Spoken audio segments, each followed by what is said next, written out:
Magandang araw sa lahat ng ating minamahal na mga kamay-ari, opisyales at mga kawani. Ngayon, sama-sama po nating ipagdiriwang ang ating ika-49 na anibersaryo bilang paggunita ng ating mga karanasan, mga tagumpay at ating mga pangarap pa sa darating na panahon. Maraming pong salamat sa inyong pagtitiwala dahil kung hindi po kayo patuloy na sumuporta at tumangkilik sa ating mga programa, marahil hindi nabuhay yung ating kooperatiba ngayon.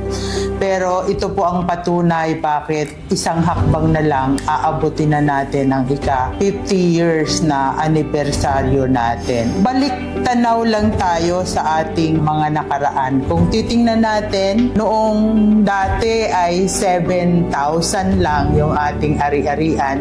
Ngayon nasa mahigit 3.8, mukhang aabot na tayo sa 4 billion ngayong taon. Kitang-kita na tagumpay natin. Pangalawang tagumpay natin ay dati nasa maliit na opisina lang tayo.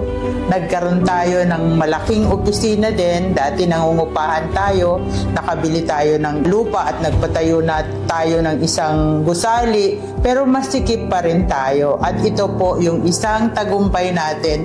Napakalawak na po ng ating opisina. Hindi na tayo magsisiksikan. Malamig ang ating opisina. Maraming CR ang ating opisina. So, yun po ay isang matingkad na palatandaan ng ating tagumpay. Sumunod po ay paano ba tayo nagja-General Assembly dati? Dati ho ay talagang init na init tayo, paypay ng paypay at kung saan malalaking basketball court na tayo ang nagde-decorate, tayo ang naglalagay ng mga dahon ng saging at saka nyog. Ngayon po ay nasa convention center na tayo. Nandito rin po yung mga opportunities na mga gagawin natin. Halimbawa, ang sabi natin, sana meron tayong mga celebration na ginaganap sa Nova Desi. Ito ay nagagawa natin. Nandito po yung Nova Desi upang umalalay sa inyo. At ito po ay hindi lang para sa ating mga kasapi. Ito ay para sa ating komunidad. Pag pinamahalaang mabuti ang isang kooperatiba, patuloy itong yayabong at patuloy na magtitiwala ang ating mga kasapi. Isa sa pinapangarap natin yung sariling tahanan, di ba? Kaya meron tayong housing project.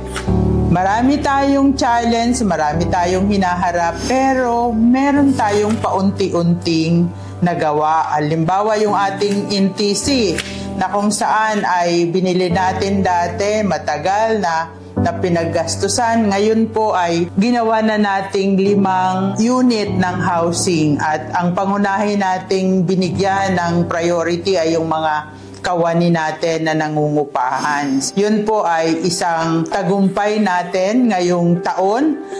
Pero meron ba ho tayong mga susunod? Hindi pa rin ho natin tinatalikdan yung pangarap ng maraming kasapi na magkaroon ng bahay sa Kaibiga. Naghihintay na lang po tayo ng mga proseso na yung tanging LGU lang yung makakapag-approve nun. Meron din po tayong mga pagbabago sa ating mga naunang building. Halimbawa yung gusali sa ating Benamar office. Yun po ay ginawa nating compliance una sa government requirement. Pangalawa, pinaganda natin para yung branding ng Nova Desi ay iisa na lang ang ating itsura ng opisina. Pangatlo, meron po tayong mga pwedeng paupahang espasyo para doon. Kaya kung sino man yung gustong magnegosyo, gustong magkaroon ng lugar para sa kanilang opisina, magsadya lang po sa ating corporation para ho mag-inquire. Ganon din po yung ating Kamarin building. Pina-renovate din natin yon para yung mga programa ng nasa main office, sana madala din sa ating Camarin office. At meron ding space doon para sa pag-upa at para maging katuwang tayo ng Nova Desi doon sa pagpapalaganap ng serbisyo. At syempre, yung ating gustong tulungan, sana yung mga member mismo, yung maka-avail ng mga lugar na yon para patuloy din kayong mabiyayaan ng tagumpay ng Nova Desi. Dumaan po tayo sa krisis. Nakita nyo, sobrang hirap. Halos takot tayo, pero ang Nova Desi ay hinarap ito kahit na kami po ay natatakot din na pumasok.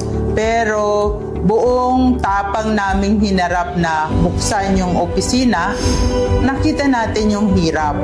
Una, yung pagkain, di ba? Parang kahit pala may pera ka, kung wala kang mabiling pagkain, manganganib ka rin.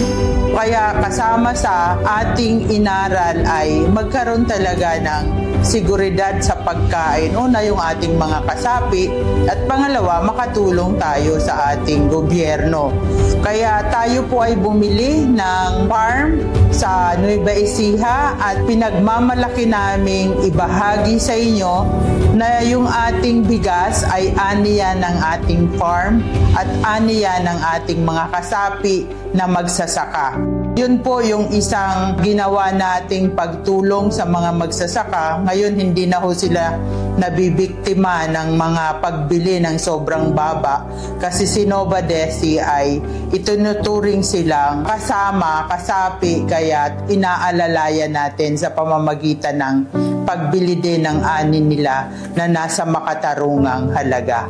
Pero yung Bicol po ay kailangan na maging produktibo yon batay po sa General Assembly na mandate. Ngayon po ay inaral namin. Yung ating mga staff ay nakita ho sa kanilang pag-aaral na pwede pong maging Nova Desi Farm yung Bicol. Ang una po nating magiging produkto doon, bukod po sa mga namumungang kahoy doon, meron po tayong plano na makipag-tie up sa Philippine Carabao Center kasi gusto natin na para hindi ho malaki yung gagamiting puhunan, gagawin nating Carabao Center din yung ating Bicol Farm. At bukod doon, gusto rin natin na maging bahagi yun ng farm tourism o agritourism. Yun po yung gusto nating palawakin.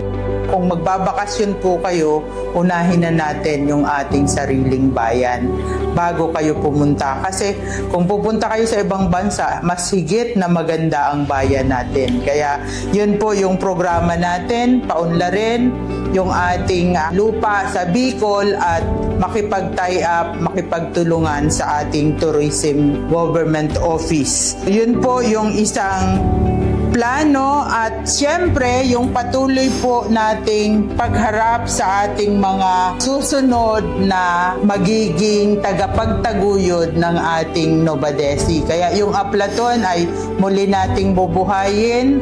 Meron po tayong mga programa ngayon. Narehistro na po yung ating Aplaton sa CDA kaya i-implement na lang natin. So meron po tayong mga gagawing mga pag-aaral at mga programa para sa bata kasi gusto ho natin sa batang kaisimpang pa lang alam na nila i-manage yung kanilang pera at sa bata pa lang na kaisipan nakakatulong na sila sa paghanda ng kanilang kinabukasan.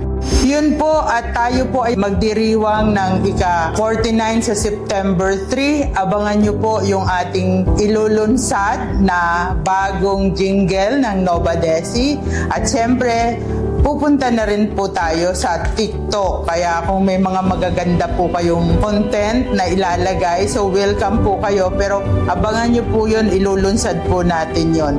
Kasama din po sa paglulunsad natin ay ang pagpapahalaga sa mga pamilyang nanatili dito. Kaya yung biggest family challenge natin, yung 50 members ng family up to third consanguinity ay bibigyan natin ng award sa 50th anniversary natin. Kaya ilulunsad natin, ititingnan natin yung criteria para makahabol ho kayo. Ito ho ay bukas sa lahat, maliban po sa opisyales at saka sa mga kawani ng Nova Desi. So, samahan niyo po kami dahil ang ating tagumpay ay tagumpay nating lahat. Hindi ho natin ito maaabot kung hindi kayo kasama.